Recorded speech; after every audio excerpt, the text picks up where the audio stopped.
I'm going to show you a different Belfast to the one that you've just visited. I spent over 3 years covering the Northern Ireland Troubles, from when the troops moved in 1969, and I was based in the Europa Hotel, along with my darkroom printer and wire machine technician. If you came to a previous talk, then I explained how nothing was digital in those days, all film, and we had to process the film on the run. We had a mobile darkroom and a wire transmission machine, and we were based in the hotel, so we could send pictures back all the time from the hotel. Whilst staying at the Europa, in the evening, quite frequently, when we finished our work, me and my team, we went to my room and we had a few glasses of whiskey, tried to relax, play poker. And on 2 occasions, the IRA decided to bomb the place, a huge bomb in the car park. And both occasions were very bad for me. One in particular, we were just blown all over the place. And on one particular occasion, I was thrown about 10 feet through the air and ended up in the bathroom, upside down, covered in blood and glass. So it's not an easy job.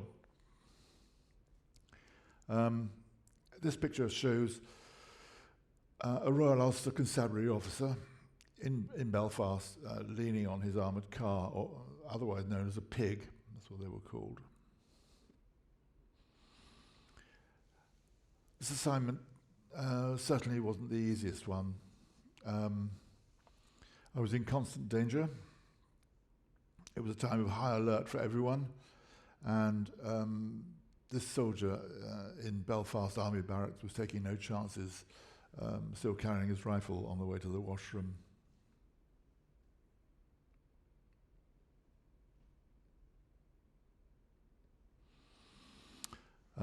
This is the army with crates of captured petrol bombs, otherwise known as Molotov cocktails.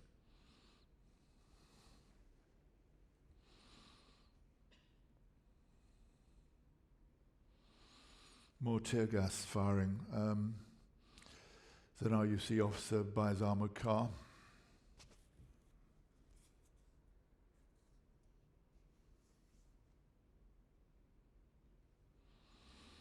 There was frequent unrest, rioting everywhere, fires all over the place, barricades all over the place.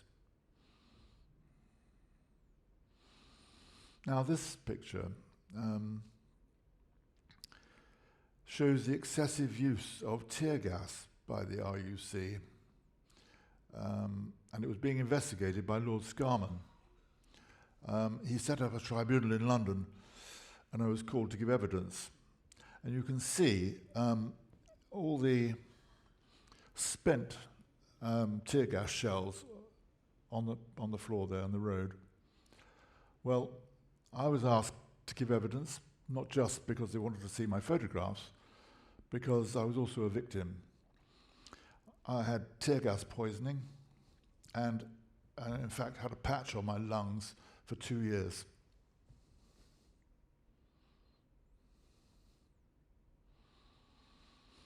More rioting.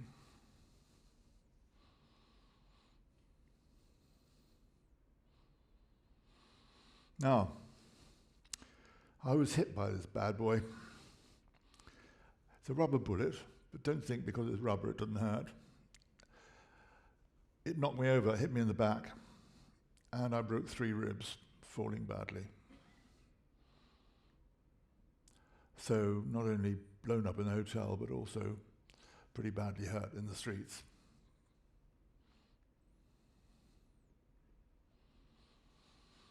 Bloody Sunday in Londonderry.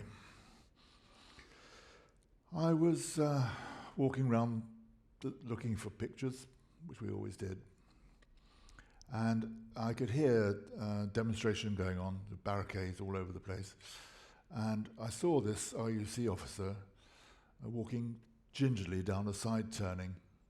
So I followed him, and he said, and he saw me, and he said, "For God's sake, lie low, there's a sniper around." And as he said sniper, opened fire on both of us.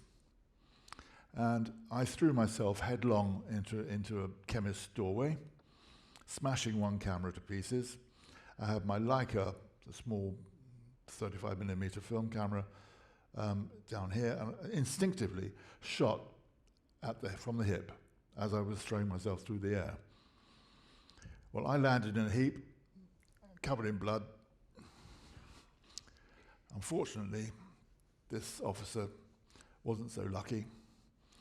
Caught the bullet in the back of the neck, which killed him. I spent about 2 hours in that doorway waiting for the army to come and rescue me.